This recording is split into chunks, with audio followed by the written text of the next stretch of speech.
Namaste, namaste, namaste, namaste, namaste.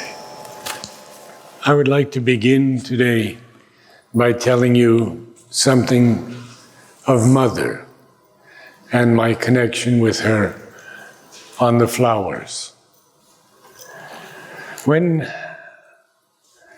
I came to her in 1968, 7 years after I first met her, she said to me, "You don't want to come to Auroville in a few years? I feel you can do something there." And I said, "Mother, whatever is your wish." And her wish was sent to me 9 months later, not 3 years or a few years, in which she said, "I would like you to come and prepare to build the gardens of the Matrimandir." It was a time when there were so few of us in Auroville, maybe 12 or 15 people in 1969.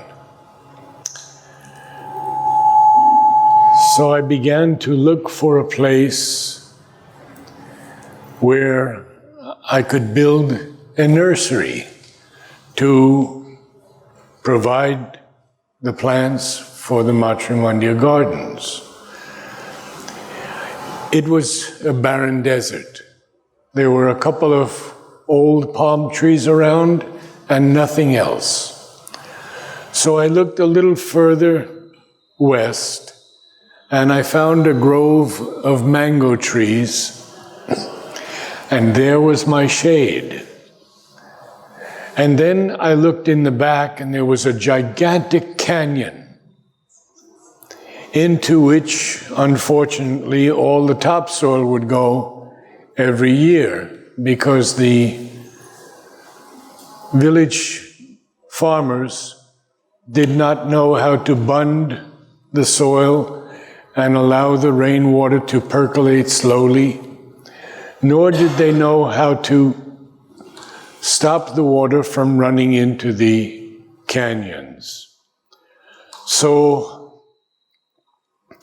I had a protection on the west.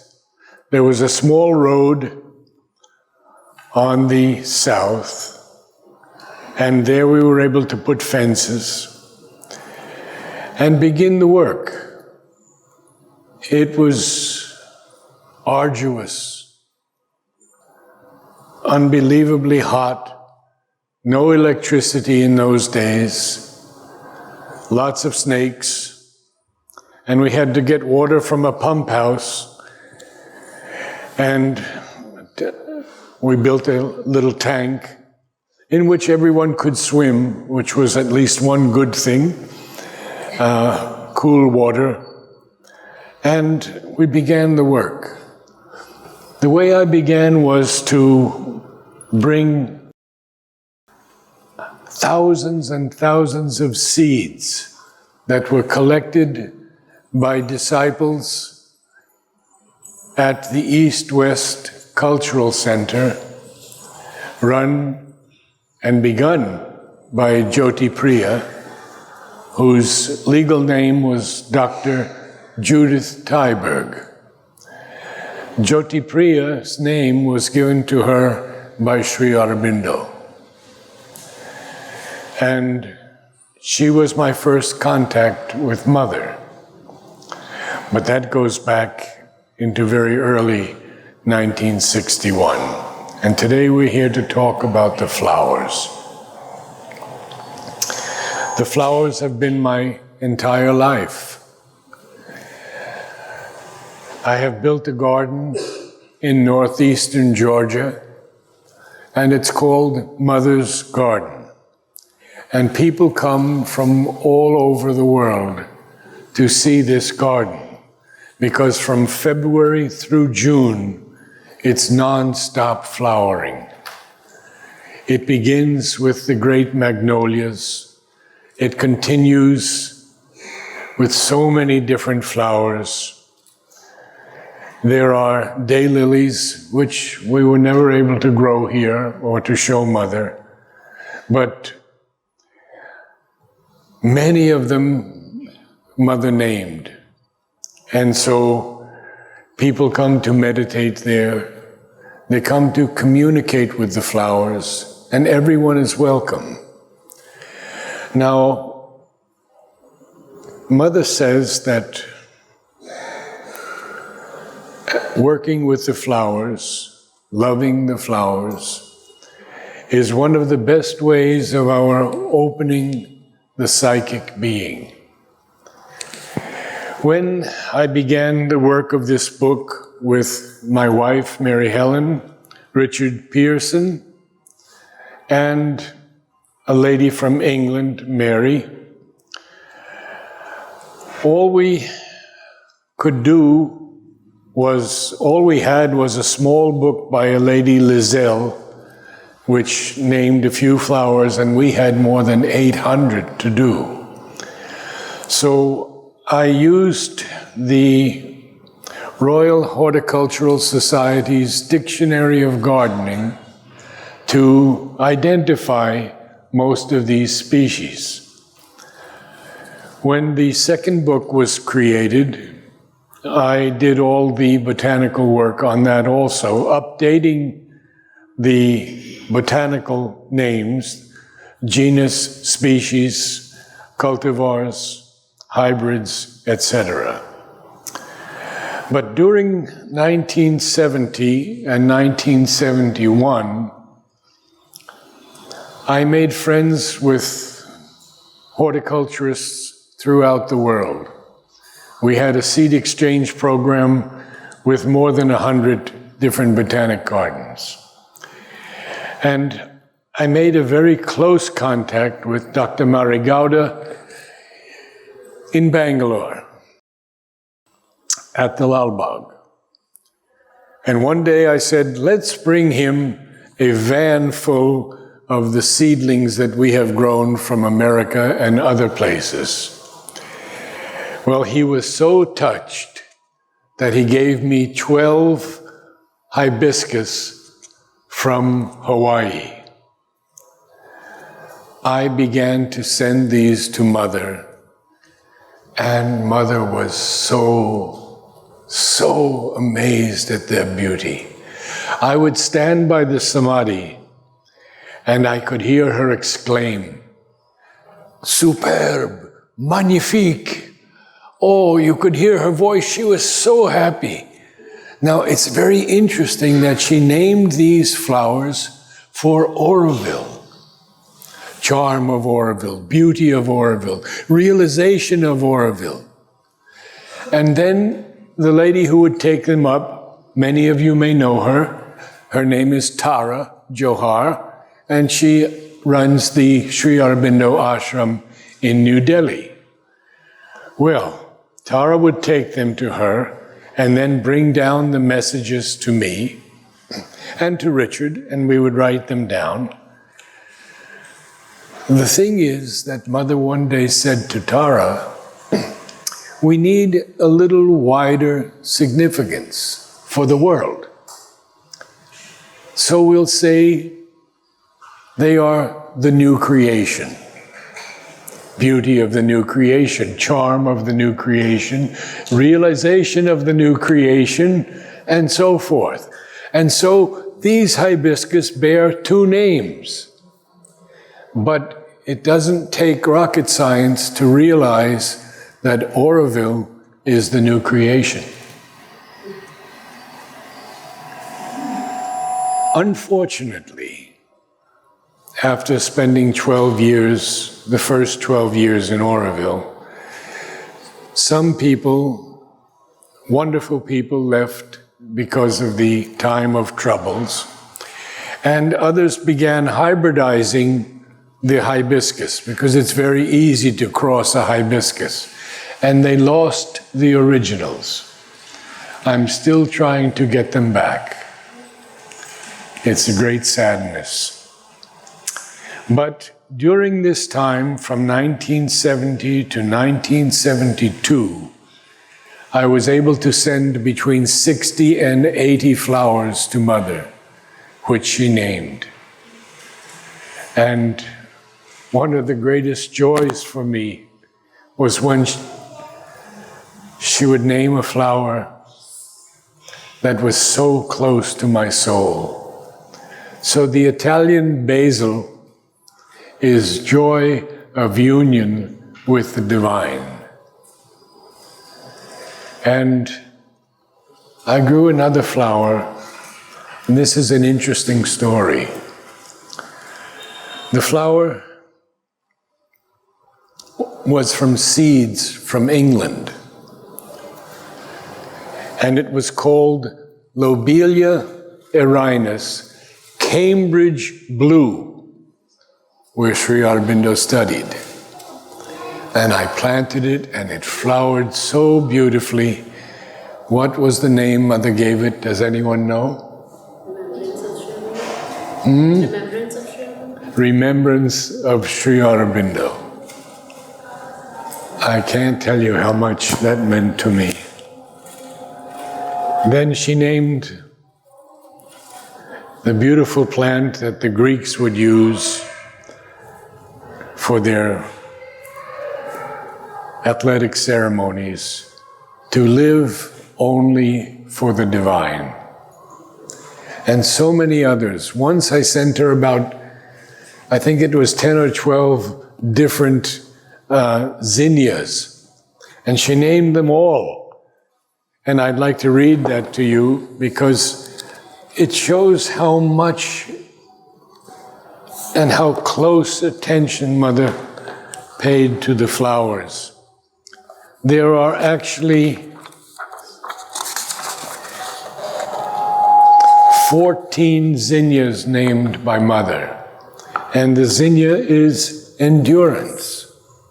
So we have Ananda of endurance, courageous endurance, joyous endurance. I remember when I sent that to her, it was a bright coral pink flower. And the name came back, joyous endurance, which we all needed in those days, because the heat was incredible. With no trees, you can imagine how hot it is. Auroville has been totally transformed because of Mother. Once a barren desert where my friends, the chief conservators of forests, said that Auroville would be uninhabitable in 50 years. Uninhabitable. The farmers could not get 2 bags of groundnuts from an acre because all the topsoil had washed away into the sea. And today we have these wonderful, wonderful people like Kirit at Gaia's Garden who have worked for years and years to create dams to hold back the water, and bunds to allow the percolation of the water, and the great people of the green belt who lived in the most primitive circumstances to grow trees because Mother wanted a green belt around the entire city. I used to grow about 10,000 seedlings a year and give them to all the people in the green belt. And today when I go there and they show me a tree that's 60 or 70 feet high and they say, this came from you, that's the size I gave it to them.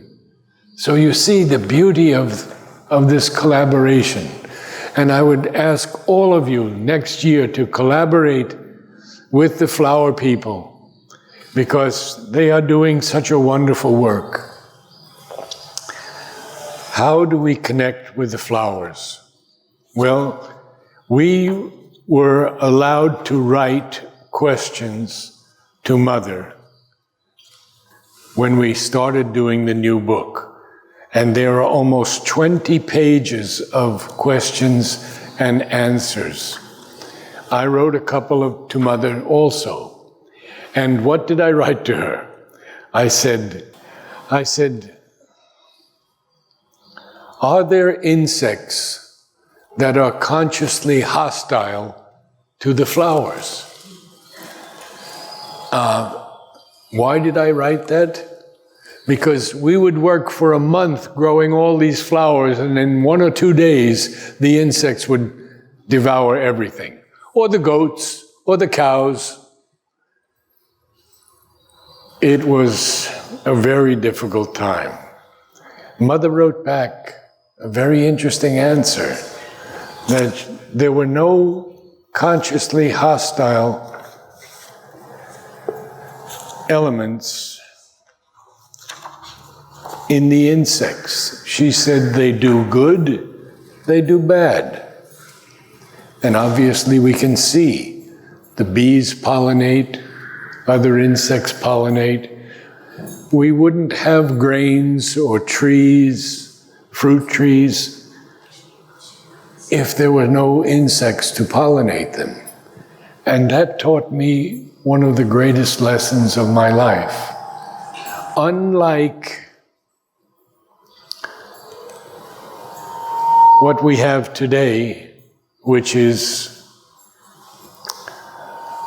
chemical sprays and fertilizers to wipe out the insects. No, that is not the answer. The answer is balance. They have their share, we have our share. Now we have to keep that balance, and we can do it most of the time organically. We can introduce insects that eat other insects, the praying mantis, the ladybug. And so we have to think more consciously now. Even though when I asked Mother, and I wrote her a 2-page letter asking her if we should not do everything organically, and you will be shocked at her answer. She said, for the flowers, he may use chemicals. Whoa. That was a shock to many people. But I will tell you why she said that, in my understanding. There are certain plants, such as orchids, that need food almost every day. And we see in the ashram a collection of hundreds and hundreds of orchids that I think flower out of desperation rather than aspiration. Because when I went to Thailand and studied with the great orchid growers there, what did I find?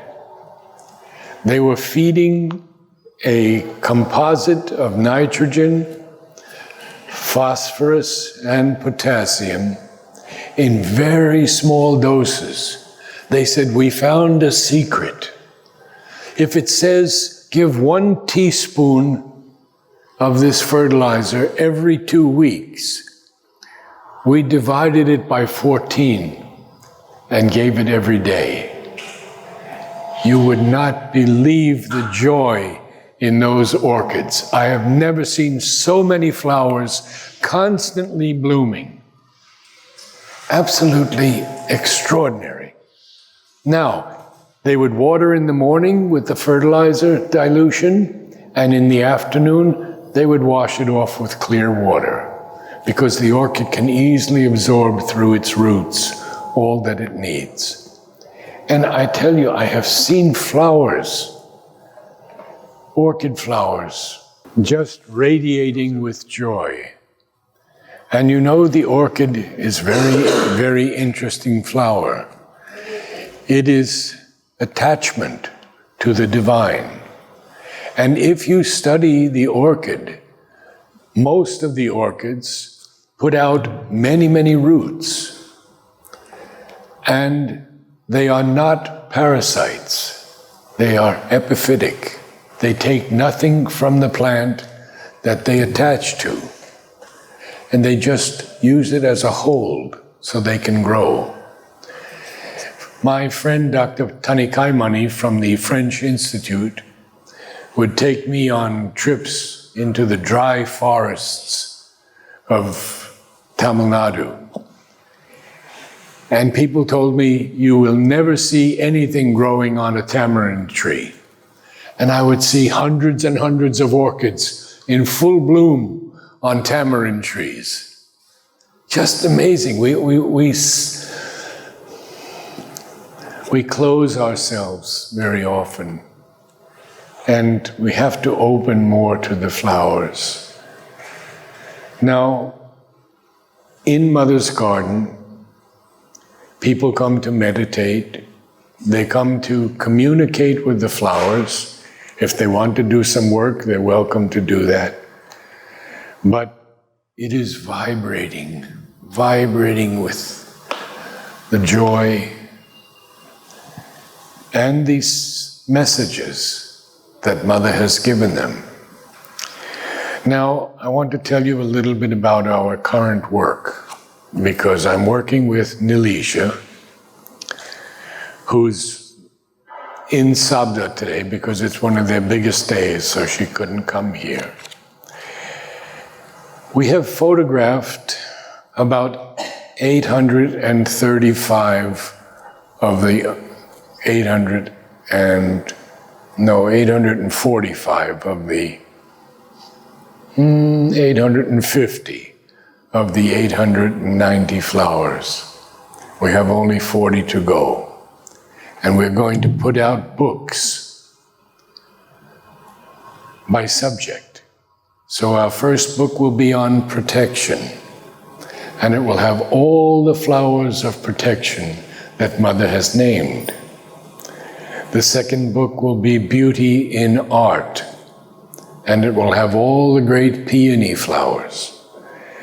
Now, we asked Mother about plants that cannot grow in this climate, and she said that greenhouses would be ideal to do.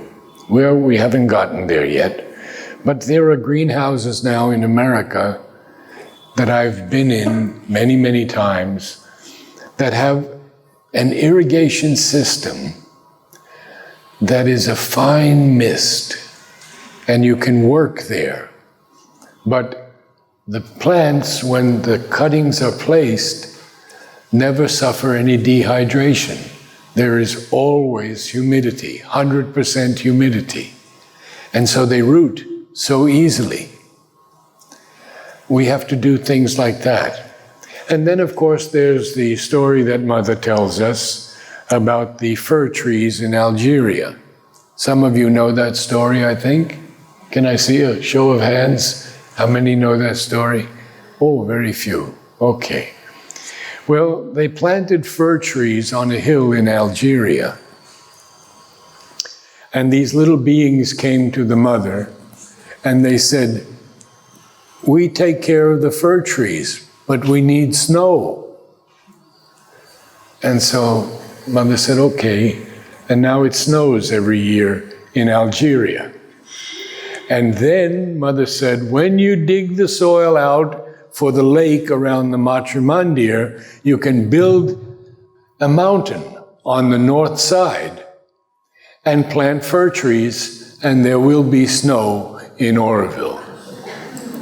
It may not last for many days, but there'll be snow.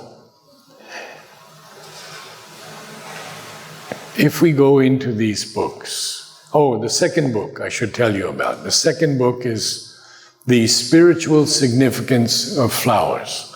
And it was done by a German lady, Lilo, and I worked very closely with her, as did Bob from the archives. They worked for 10 years to photograph the flowers and put that book together. Unfortunately, it's an unwieldy book. It's in 2 volumes and very, very heavy. And what we want to do is make smaller books that people could carry around with them. You could almost put it in your pocket or your bag. And we're going to make a series of books by color. So let us say the spine here is in the color of the rainbow. If you have a blue flower, you open to the blue section. And from small to large, all the flowers that are blue that Mother named will be there. Similarly, red, orange, yellow, pink, etc. So it will be the easiest way for people to enter into this consciousness of the flowers. Why?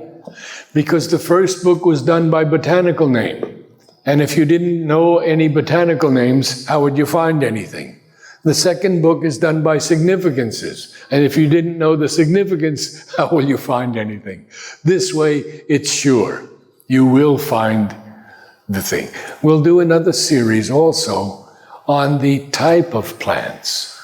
For example, a series on the trees, the flowers of the trees that Mother named, or the flowers of the shrubs, or the flowers of creepers that she named, vines, annuals, perennials, subshrubs, ground covers, aquatics, all the water lilies and the lotus. So these will be smaller books, probably no bigger than this, but much, much thinner.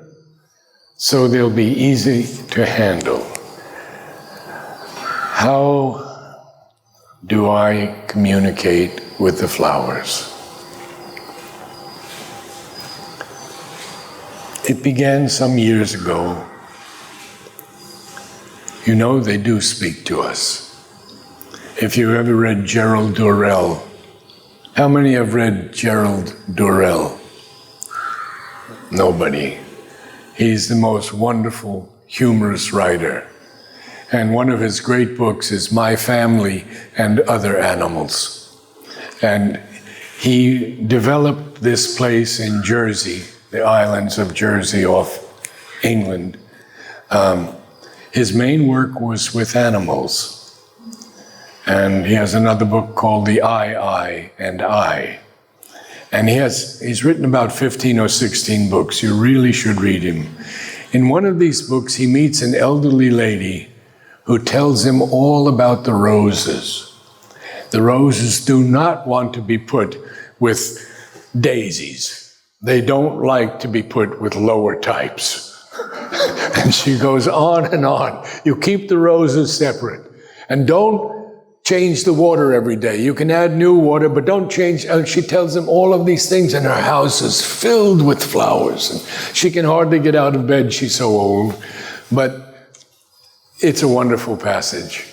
And there are people who speak of flowers,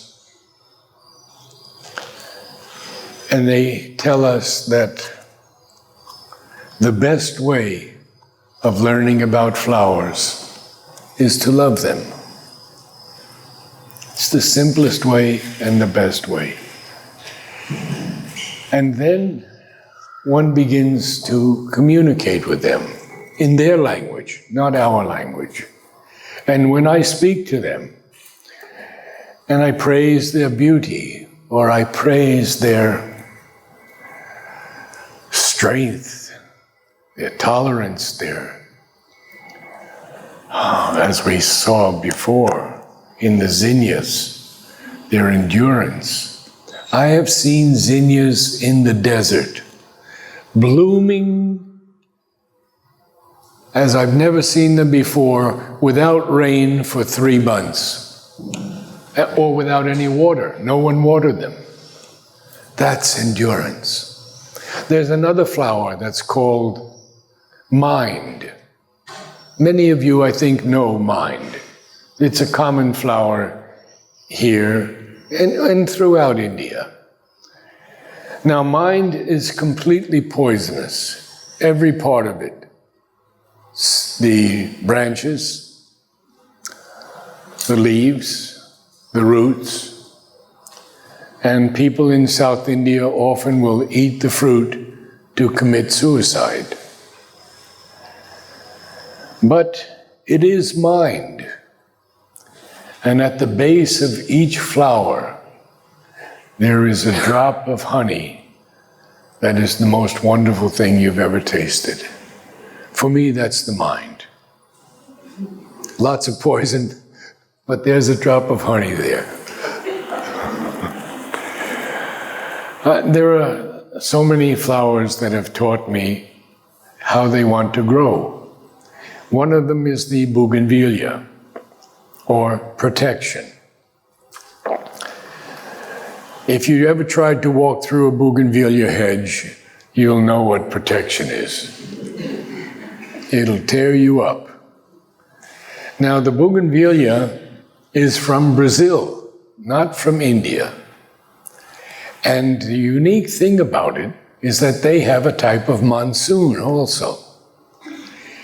And when it rains, the bougainvilleas are thoroughly soaked, and then they begin to dry out.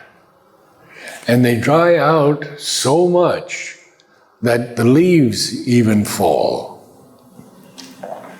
After that, the rains come, and the rains are very different from groundwater because they contain micronutrients that the groundwater doesn't have. The moment the rains come, the plant puts on flowers like you've never seen, often without a leaf. My Bougainvillea guru was Mr. B.A. Rama Rao of Chennai. And he could guarantee that he would have a bougainvillea in bloom for you on your birthday. You could tell him anytime you had a birthday, any day, and he would have it in bloom. He was in charge of the Madras Club's entry. Every day he had 50 bougainvilleas in full bloom, and you couldn't see a leaf. It was all joy, all beauty. So when we learn how to grow the bougainvillea, we have to replicate the way it grew in nature. So here when you have, there are different three main types of bougainvilleas, and you really only want to grow one type, and that's the type that can be grown in a container and not cover trees. So you water, fertilize, never with high nitrogen, always with higher phosphorus and potassium, because that encourages bloom, where nitrogen just encourages growth. And you don't want them to grow because they can grow so fast. So you do that. And then water. They come into bloom. And they can bloom for weeks and weeks. When they are finished blooming, you slowly start to withhold the water. No food, no fertilizer, until some people even take the plant out of the pot so the roots dry completely. I've not done that, but I've allowed them to dry thoroughly. And the leaves will often fall off. Then you begin the cycle again, watering, feeding, and they'll burst into bloom again. You can have bougainvilleas in bloom 4 times a year with this practice. And if you say even 2 or 3 weeks they bloom, well, that's a long blooming season. So many other plants reveal to us their nature, what they need, and we have to communicate with them. Sometimes it's been by trial and error, but other times it's intuitive. They tell you what they need. If you put a post here, and you put a climber on that post, and then you take out the post and move it over here, a few meters away, the plant will turn there until it can find something to hold. And then you can take another post and put it here, and it will move there. So there is such a consciousness in the plants and the flowers, and such a wonderful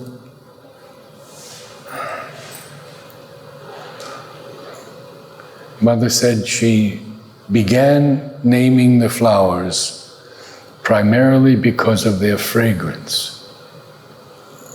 And it would be very nice if all of you could have a fragrant garden.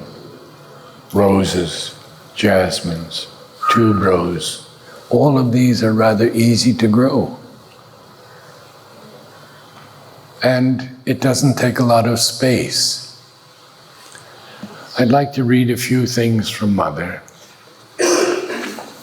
Flowers are very receptive, and they are happy when they are loved. The great botanist George Washington Carver once said, "Anything will give up its secrets if you love it enough." We asked Mother, why do plants fall ill? And what can we do to help them?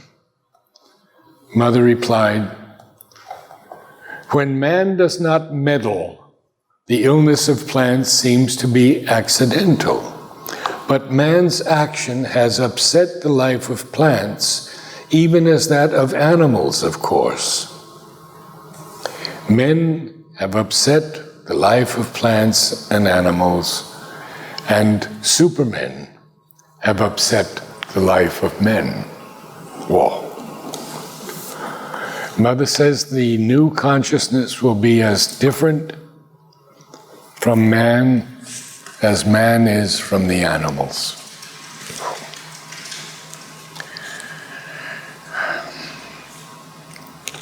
Plants have feelings. They are alive. They should not be treated brutally. I have seen plants in such pain when they have been hacked with machetes. We see it on the streets of Pondicherry every day. People don't cut a branch. They don't know where to cut it, how to cut it. When the first cyclone came in 1972 and broke the huge branch off the service tree that was facing south, I came and I saw, and the boys were cutting the wrong way. They were cutting from top down to remove the stub. And if you do that, that weight of the stub, hundreds of pounds, will tear the bark all the way down the plant and kill it. Parichand, the wonderful gardener, was there at the time, and I said, may I go up and show them how to cut properly? Because I had done this work with my father for many, many years. And so I went up. We cut 1/3 from the bottom, and then we cut the 2/3 from the top, and it came off beautifully, no tearing at all. Always cut from the bottom first, and then from the top. There was a wonderful man here from Spain. His name was Juan, and he was a tree surgeon. And he worked with me at the Matrimondia Gardens for 3 years. And then he trained young men. And now we have trained tree surgeons in Auroville. But they are so busy, they hardly have any time to do any other work. People call them all the time. But when the great top of the service tree over the Samadhi broke off, I went to Manoj Dasgupta, managing trustee of the ashram, and I said, Manoj, this is not work for amateurs. Let me bring the team that Juan has trained. And they came, and we worked for hours and hours. And everything was done so beautifully. Lowering everything by ropes, climbing by ropes, everything safely done. And at the end, there was a big hole in one of the branches. Kumud, who took care of Mother, sent me flowers of divine love and 2 packets, blessing packets, and I put them in the hole. Now the tree has been taken over by the government as a heritage tree, and they will care for it properly. But when I finished the pruning in 1972, Parichand came running to me and he gave me a blessing packet directly from Mother, and she said, for him to care for the tree for the rest of his life. Well, I did it for 37 years, and then it was taken away. But things happen like that.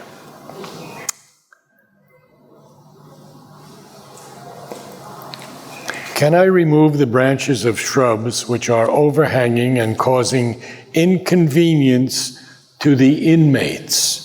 Mother says, I cannot say yes or no. All depends on the way it is done. It is not only the welfare of the inmates that must be taken in consideration, but also the welfare of the shrubs. One time the service tree was hanging down a little bit low, and I told the fellows working there, just leave it and I will ask Mother what to do. And they're concerned about lawsuits and everything. What did Mother say? They must learn to bow. But they cut it anyway. Okay, next. The only thing I insist upon is care, gentleness, and consideration, as you would have for a living being. For the plants are living, and they feel and suffer. There have been many, many studies by scientists, and they have found that a tree growing 50 miles away from another group of trees is growing in a place where it cannot sustain itself. Soil is wrong, water is wrong, nutrients are wrong, and the tree is thriving. They began to dig very carefully those 50 miles, and they found that this grove of trees was supplying a fungus to that single tree, caring for it. If we could begin to understand this connectiveness of life,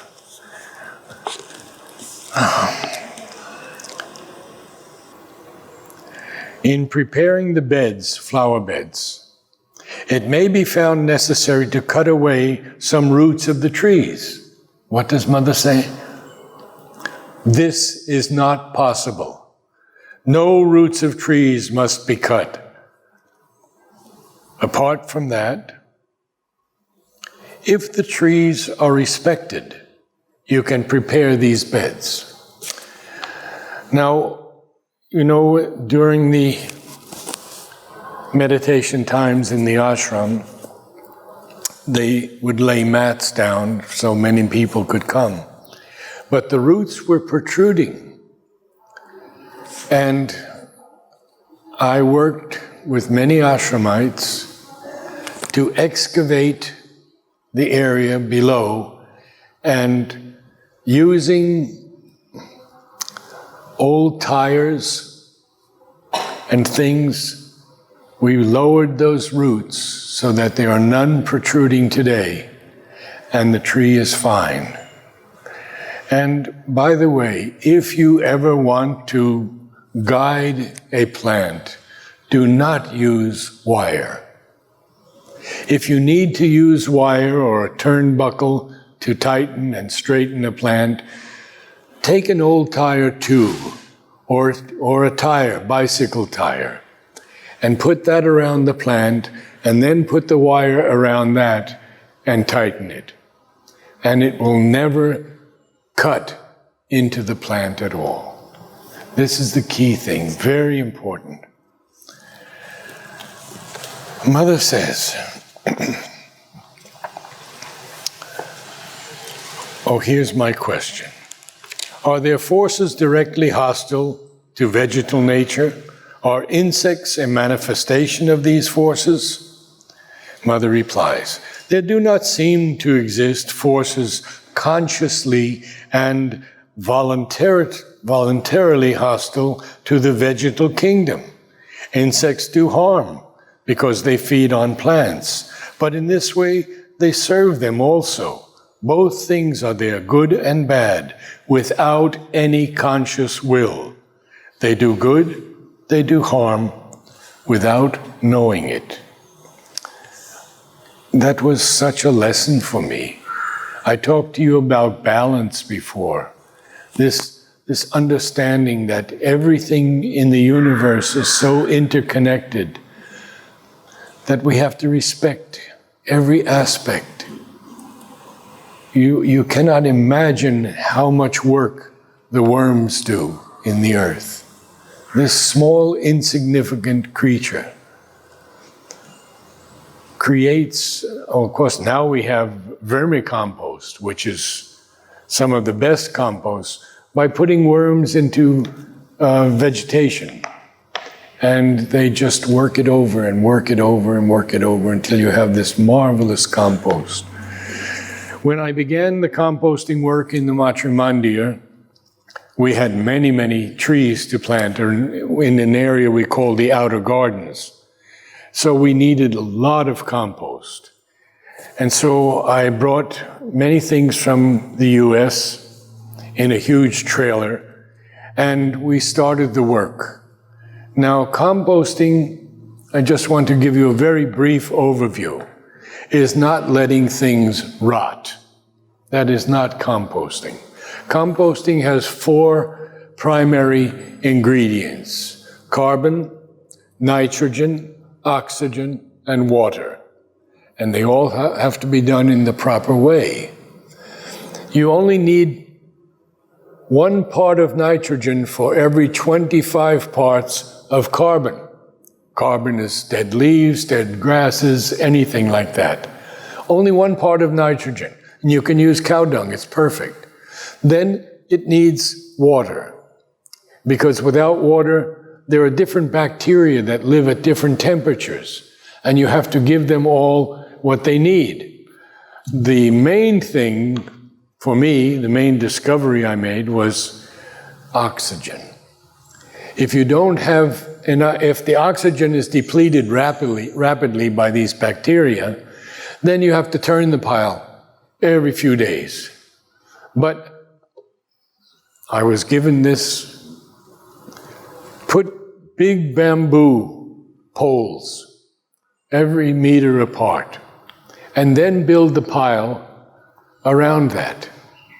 When the pile is finished at about man's height, take the poles out and start the next pile.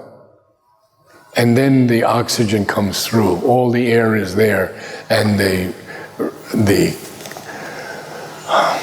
composting is so rapid you would be amazed. In 3 or 4 weeks, you can have wonderful compost. Back to Mother. How can flowers help us in our life and in our yoga? Mother says, flowers teach us the charm of silence and also the self-giving that demands nothing in exchange. Love of flowers is a valuable help for finding and uniting with the psychic. Question. You have written, love of flowers is a valuable help for finding and uniting with the psychic. Could you explain this more in detail? Mother says, since flowers are the manifestation of the psychic in the vegetal kingdom, love of flowers would mean that one is drawn by the psychic vibrations and consequently by the psychic in one's own self. When you are receptive to the psychic vibration, That puts you in a more intimate contact with the psychic in your own self. Perhaps the beauty of flowers, too, is a means used by nature to awaken in human beings the attraction for the psychic. Question: what is the best way of opening ourselves to the deep influence of flowers? Mother: it is to love them. If you can enter into psychic contact with them, then that would be perfect. How can one enter into psychic contact with flowers?